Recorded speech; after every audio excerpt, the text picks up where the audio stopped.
Le cercle des experts, comme chaque vendredi pour balayer l'actualité, je vous présente mes invités. On va parler du dividende salarial, on va parler des retraites. Alors on en parle chaque semaine, ça avance très lentement. Puis on parlera aussi des femmes dans l'industrie parce qu'elles ne sont pas assez nombreuses, ces femmes dans l'industrie.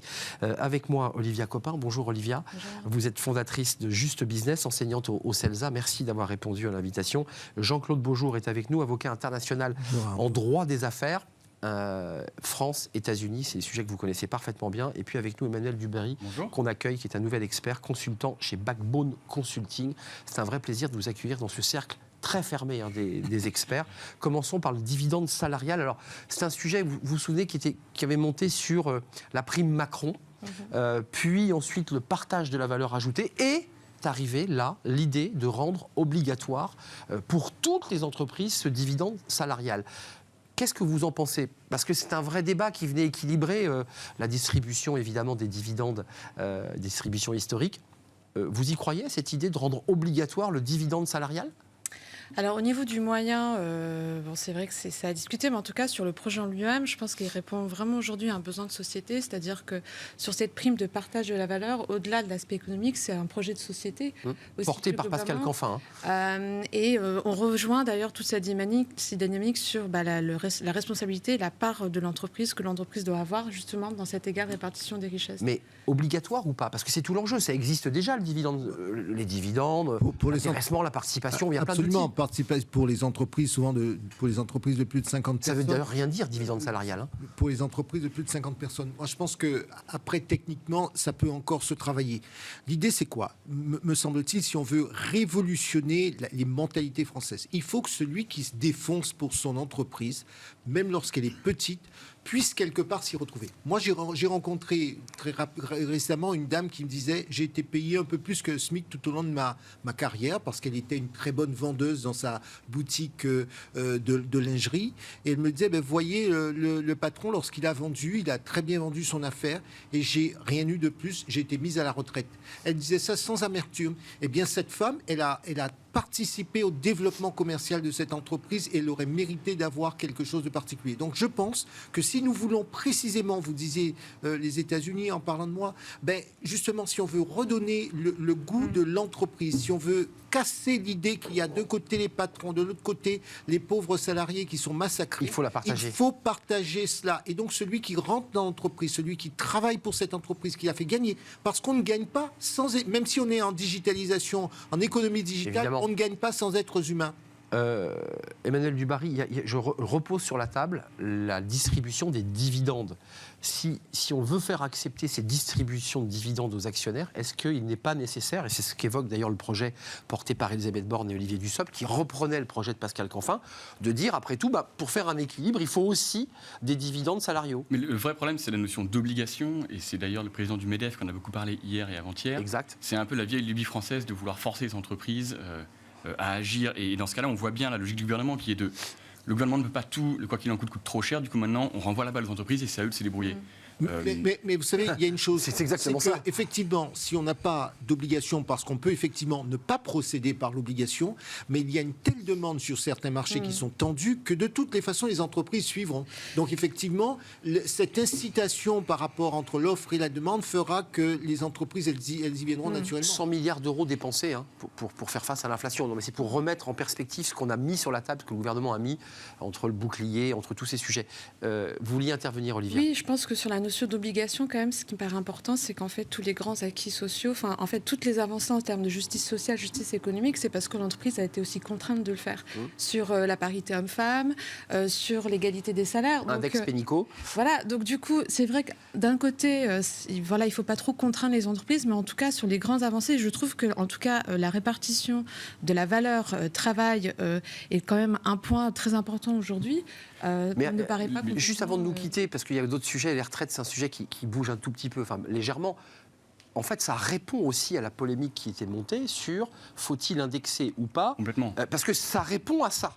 Si on n'indexe pas les salaires sur l'inflation, il faut trouver une solution pour trouver des marges. Mais les politiques de gauche, type Fabien Roussel, sont vent debout contre le dividende salarié parce qu'ils disent que ça ne représente pas une augmentation de salaire. Mais évidemment. En fait, le gouvernement ne fait que des mécontents, à la fois les entreprises et le public qui portait. Donc c'est bien pour contourner les risques de tension sociale en disant, regardez, on n'indexe pas, mais quand même, on vous permet d'avoir un peu de gras, un petit peu d'argent en plus. Oui, et puis, alors après, il y a la question, et vous l'avez évoqué, vous allez l'évoquer, retraite, dividende, comment est-ce qu'on calcule la retraite sur le salaire, etc. Voilà, donc, ça c'est hors retraite. Voilà, donc c'est le vrai sujet, parce que pour avoir une bonne pension de retraite, il faut avoir un bon salaire, donc c'est un sujet. Maintenant, je reviens sur l'idée de départ. L'idée, dans un premier temps, c'est faire bouger les mentalités, faire en sorte que notre pays qui est extrêmement attractif, notamment par exemple dans les services, sur des métiers difficiles, il faut que les gens se disent, quand vous vous réveillez à point d'heure pour pouvoir aller travailler dans un restaurant, vous avez de longues journées, de longues journées d'amplitude, ce sont des métiers difficiles, dans le bâtiment, etc. etc. Je pense qu'il faut trouver, il faut mener la réflexion et on trouvera bien des solutions. Mais, en forçant ou pas, Jean-Claude, je me suis senti un peu... Vous êtes plus modéré, parce qu'Olivier a dit à un moment donné, il faut aiguillonner, il faut imposer. Mais vous savez, moi je pense qu'il faut faire de la manière suivante, rester sur avoir de l'incitatif très rapidement et avec non pas la menace, mais l'indication que si on ne parvient pas sur l'incitatif à un moment donné, à forcer le trait, pour éviter que nous nous cristallisions encore sur un rapport entreprise, parce que ça va toucher beaucoup les petites entreprises, petites entreprises, grandes entreprises, salariés. Je pense qu'il faut que nous montrions une autre méthode, forte incitation. Et je dis que les tensions sur le marché du travail sont là. Et si on pourrait imaginer une période très rapide, on évalue dans une période puisqu'on est dans un septennat un quinquennat, qui commence. On évalue à 2 ans ce que ça donne, et si ça ne donne pas les résultats attendus, on oblige. À une phase un dernier mot sur ce sujet. C'est une mesure de droite qui a l'air de gauche, c'est une mesure de droite parce qu'en fait, ça va remplacer les augmentations de salaire parce que les entreprises ne pourront pas à la fois verser des dividendes et des augmentations de salaire. Et c'est une mesure de gauche parce que c'est le partage de la valeur, donc c'est un peu la synthèse du macronisme. Donc c'est ça, c'est exactement, vous reprenez bien les papiers d'ailleurs, c'est un peu ça, c'est espèce d'entre-deux. Olivier Babot qui en parlait. C'est Olivier Babot qui dit c'est un peu les deux à la fois. Oui, mais pourquoi pas et qui ne veut rien dire sur le plan économique, je m'autorise à le dire, parce que dividende salarial, il va falloir bâtir dispositif technique, parce que l'action, on sait ce que c'est, il y a des actionnaires qui investissent dans l'entreprise, tout ça est très identifié. Le dividende salarial, je ne vois pas très bien comment on le monte. Fermons la parenthèse, parce que c'est un sujet qui doit répondre d'ailleurs à des enjeux politiques à travers cette communication. Les retraites, c'est aussi un sujet politique. Alors, il y a Olivier Véran qui a pris la parole, Olivier Dussopt, cette semaine, sur une chaîne concurrente et amie, qui a dit qu'effectivement, on allait vers les 65, et puis il dit on termine les négociations syndicales. Est-ce que vous êtes d'accord avec le mot négociation, Olivia Copin? Parce que les syndicats disent on ne négocie pas, on nous concerte. Non mais excusez-moi, la différence est de taille. Oui, effectivement, en termes de wording, d'éléments de langage, ça n'a pas la même signification.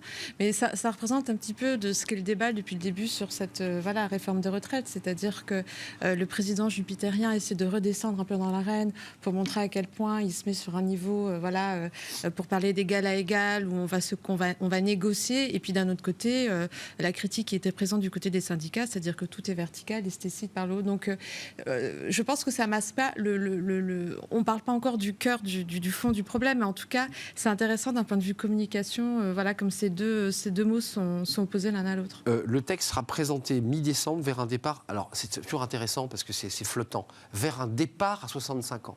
Je vous vois dubitatif, Jean-Claude.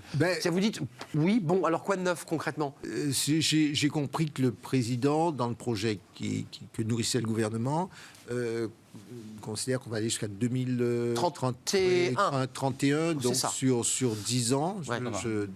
Donc on a une décennie sur laquelle... On a le temps de voir venir quand même. On a le temps de voir venir. On n'est pas si en crise que ça, alors, Jean-Claude.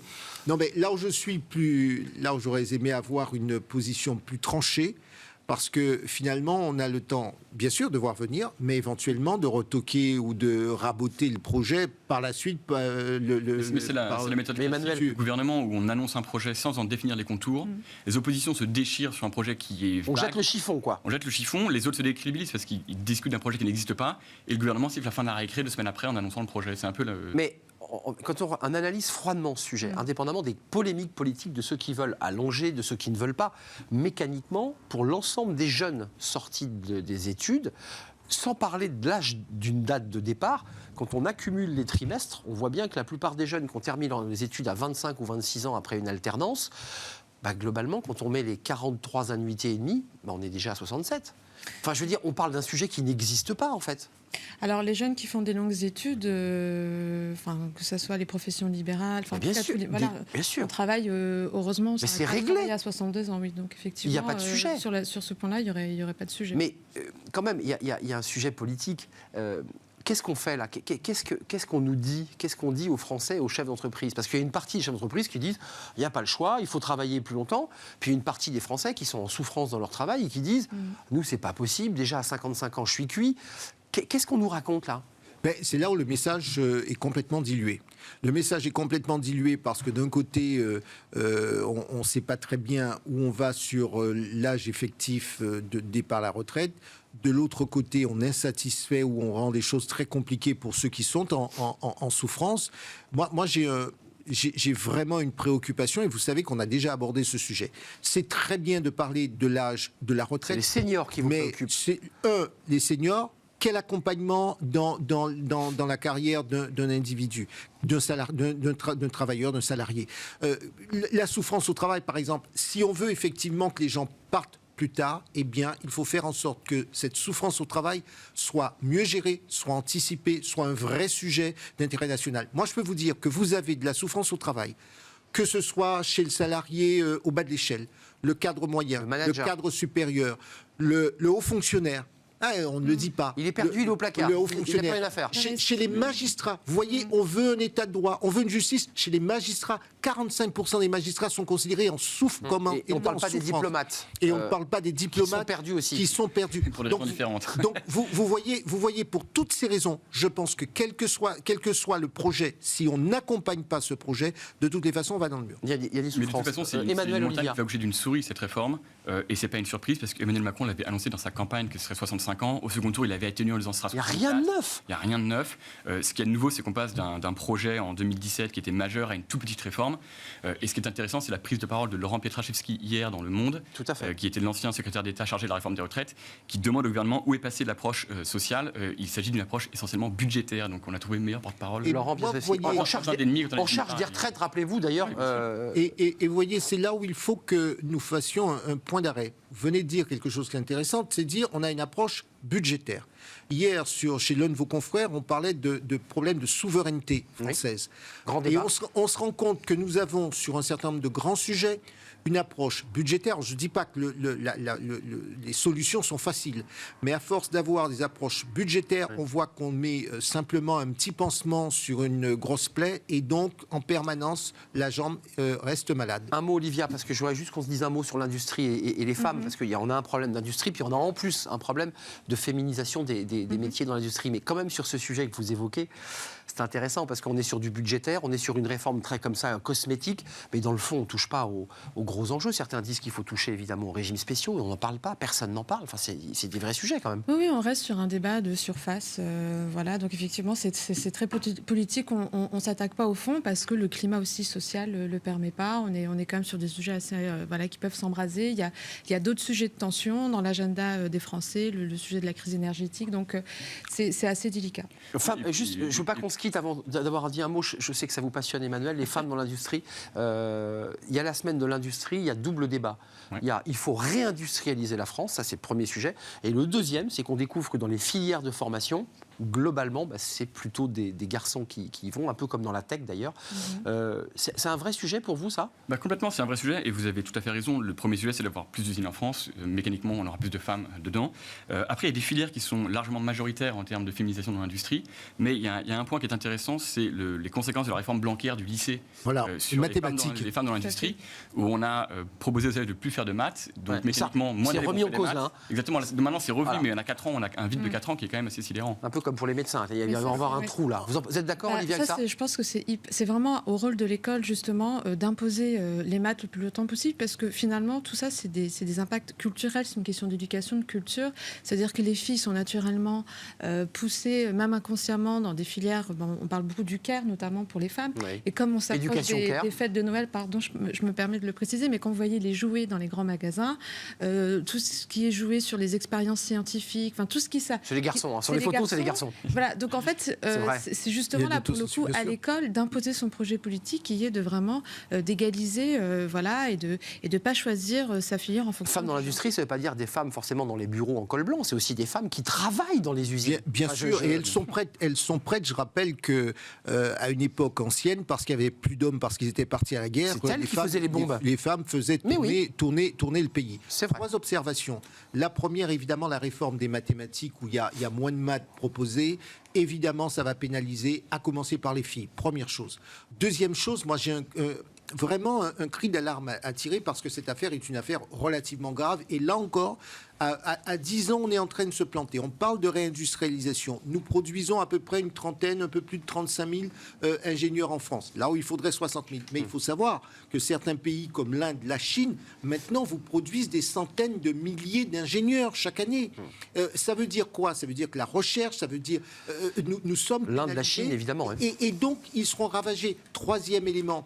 Si nous ne parvenons pas à conserver nos ingénieurs, nos scientifiques dans les métiers qui sont les leurs, eh bien, nous laisserons partir soit à l'étranger, soit ils vont... Ce qui est déjà le cas. Hein. Ils vont, oui, mais justement... Aux États-Unis, dans les laboratoires, dans les centres de recherche. C'est peut-être le cas, mais la barre peut être redressée, ou si on les attire Gardons nos cerveaux. Oui, et non seulement ils partent à l'étranger, ou alors ils partent dans la finance, par exemple. C'est vrai. Ils partent dans le commerce. Dans des secteurs plus rémunérateurs. Nombre de polytechniciens maintenant... Oui, ils vont faire des matchs On l'a vu avec la crise du Covid. Ils vont faire de l'IA, ils vont faire des algorithmes. Mais oui, ou ils font faire du marketing. C'est vrai. Mais pour les générations en quête de sens, Dernier mot, Emmanuel. l'industrie est peut-être une solution assez concrète à cette... Et en plus, on parle de l'industrie 4.0 qui est en train de se transformer, qui est en train de travailler avec le numérique. Merci à vous 3 d'avoir examiné ces 3 thèmes d'actualité. Puis les retraites, j'ai peur qu'on en reparle d'une manière un peu marronnière finalement. Merci à vous. Merci à Olivia Copin d'être venue sur notre plateau Juste Business. Merci à Jean-Claude Beaujour, avocat international. Et merci à Emmanuel Dubarry. Backbone. C'est Backbone. Hein. Sans L, exactement. Mais bien sûr, c'est pas Black, c'est Back. Et si on ne se revoit pas, bonne fête de fin d'année. Eh bien, je vous souhaite de joyeuses fêtes de fin d'année, parce qu'il est possible qu'on ne se revoit pas. Profitez bien et revenez avec plein d'idées, plein d'énergie. Merci à vous 3 en tout cas d'être aussi fidèles à l'émission des experts. On termine avec votre rubrique, vous la connaissez, fenêtre sur l'emploi, le ghosting.